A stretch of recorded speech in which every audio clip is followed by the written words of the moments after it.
Unfortunately, the Corona 4-speed in Danny's car is nothing like the typical Celica steel case and Corona 4-speed that we've previously seen.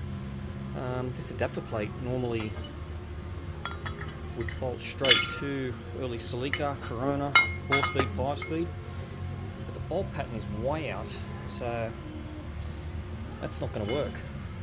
So we're going to have to make something here, and we're going to need it to go to an FC bellhousing. Pattern on that was right. Okay, so that one lines up. But yeah, we're going to have to make something from scratch. Okay, so I've just set this up in the 4-jaw. It doesn't need to be overcomplicated. I've sat the FC bellhousing on there and just marked a centre. So we'll turn a spigot to locate onto the Series 4 bellhousing. Then I'll flip it over and I'll be able to hold on that spigot, clock up, and make sure I can bore in to make a surface for the adapter to locate on the Corona box. Probably won't be as pretty as something that's been CNC'd, but it'll get the job done.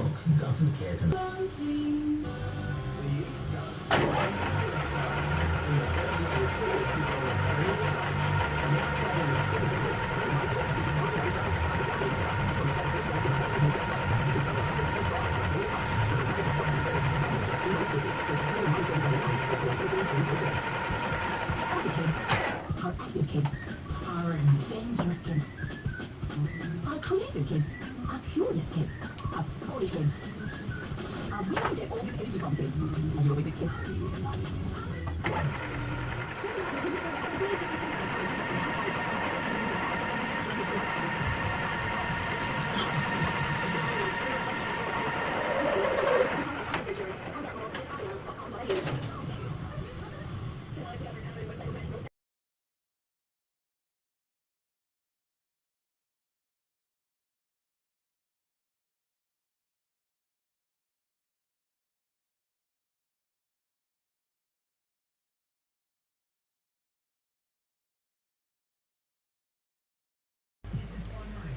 Okay, so we've bored a shoulder in there now that'll locate on the front of the Corona side, and that's turned up because goes over the front bearing in the box, and it's got the dust seal in it.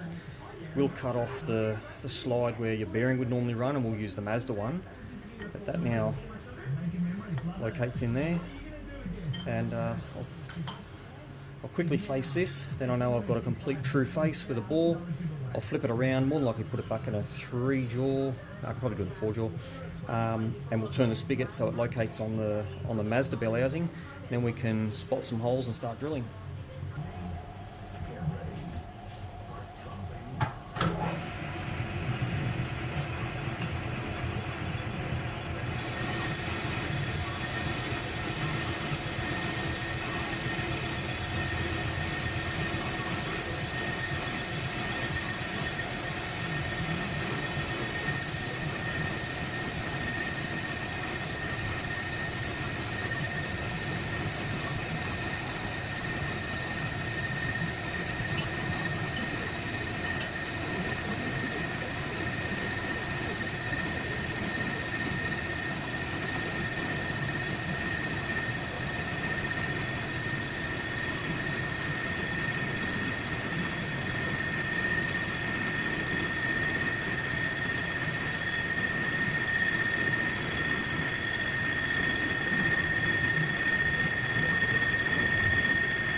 Alright, now that gives us a true flat face to go up against the Corona side.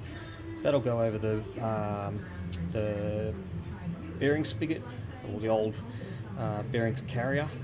Now we'll turn this around and we'll machine the other side. Alright, now that we've got that spun around in the 4-jaw, we want to use a dial indicator to clock up on the bore.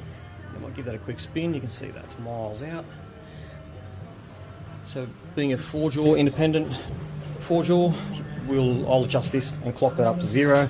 It's pretty important that I do get that absolute 0, because if it's out, like if I was to machine a spigot here located in the bell housing now, it would definitely knock the spigot bearing out of the crank and more than likely push the bearing out onto one side on the rear stationary gear.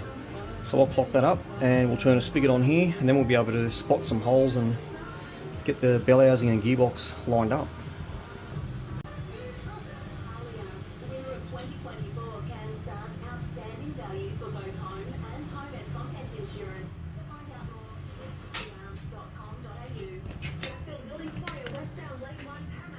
Alright, so that's clocked up. Have a look at that. That dial indicator is in 1 thou increments, and we have just under 1 thou. Alright, so not only is it important to clock up that bore to make sure it's true, because I had machined this face to make sure it was exactly 90 degrees to the bore, we now need to clock up that face and make sure we maintain it being true. You can see there, we are, what's that, about 55 thou.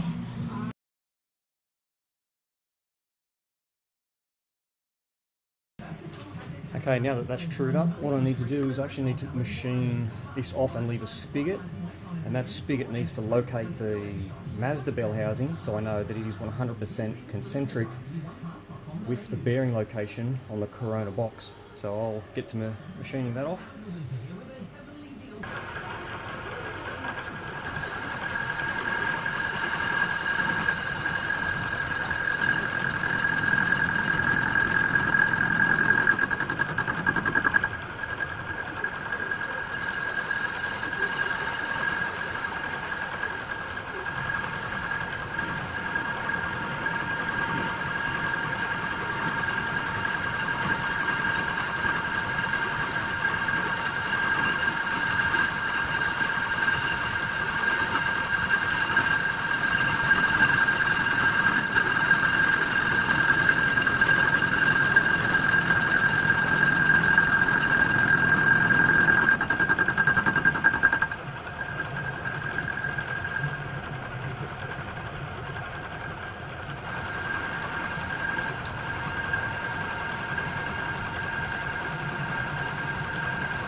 Okay, now that we've got a spigot on here, we can locate the bell housing on.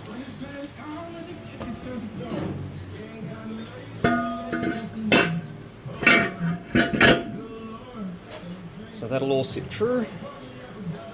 We can spot our holes from the inside, drill and tap those so that the bell housing now bolts the adapter plate. and I'll have to drill and counterbore so that the adapter plate can bolt to the front of the Corona box. Okay, so I've got both patterns drilled into the plate. The Corona runs 5 12mm bolts that bolt into the gearbox, and the Mazda bell housing has 8 that need to be tapped into here. We won't get that top one. Unfortunately, by the time I counterbore that, we won't have a hole there, so the 7 is more than enough.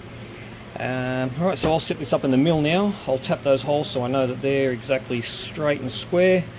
They need to be counterbored, so the head of the bolt that attaches this to the gearbox is below the surface. So yeah, I'll put this up in the mill, start machining.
What's that? 0 sugar. I prefer the 0 sugar one. Really? These I find I get this weird taste in my mouth later on at night. Yeah, I think they taste a bit flat Yeah. from that sugar. I just feel like you can drink.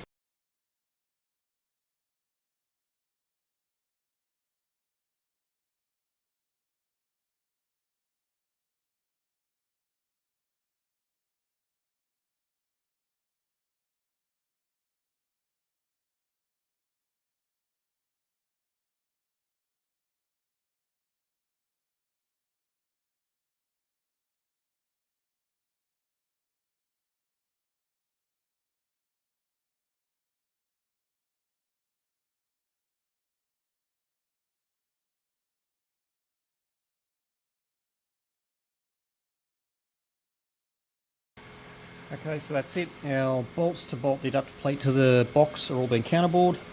We've tapped our holes to bolt the Mazda bell housing to it. Now we'll just trim off some excess, round some edges off, take some sharp corners, and put it on. Okay, so there's the end result. The adapter plate's finished. That'll locate on the front of the Corona box. The Mazda bell housing will locate there. We've got 2 bolt patterns in it. So we'll bolt this up now and we get the gearbox side of it finished up, and we'll start looking at fitting the engine. Okay, there's the adapter plate bolted up to the gearbox, and now the FC bell housing bolted up to the adapter plate. Used a concentric throwout bearing. That way we don't have to worry about fork clearance up there in the top of the tunnel. It did get a bit of massaging just to clear the bell housing as it is. But yeah, that eliminates us having to cut a hole inside the car and patch it and weld it and do all that kind of crap. So yeah, now we can bolt the engine in and get back to progress.